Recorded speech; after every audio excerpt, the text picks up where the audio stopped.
Mga bay, diya mga balita gikan sa Visayas ug sa Mindanao. Sugda na to diri. Natanaw sa Facebook Live ang pagpanunggab sa usa ka stylist sa usa ka salon sa Camiguin Island didto sa Bohol.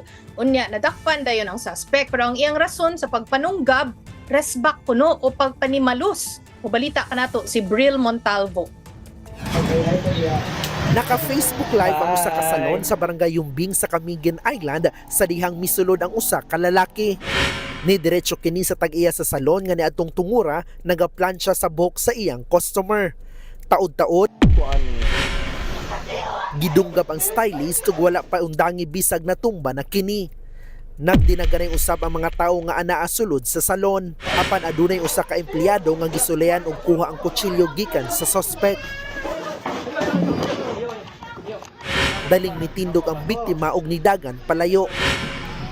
Nakuhaan pasab sa live stream ang nagkadugo nga biktima. Aduna siya mga sama dinunggaban sa liog ug bukton. Gidala dayon kini sa ospital. Samtang ang suspect daling nadakpan sa gihimong follow-up operation sa mga pulis. Nasayran nga hubog ang suspect sa dihang nanunggab kini. Sumala niya, resback kini tungod kay kaaway kuno sa biktima ang iyang asawa. Suspect is asawa ng nakaalitan ng biktima through online.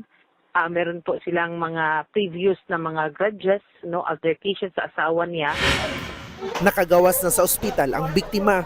Ang suspect mag-atubang na karon og kasong frustrated murder. Kapatid para sa 1PH, Bril Montalvo, News 5, Mindanao. Sa laing bahin, mga bay, na ay gustong klaruhon si Attorney Israelito Torreon. Bahin atong litrato nilang duha ni Senator Bato de la Rosa.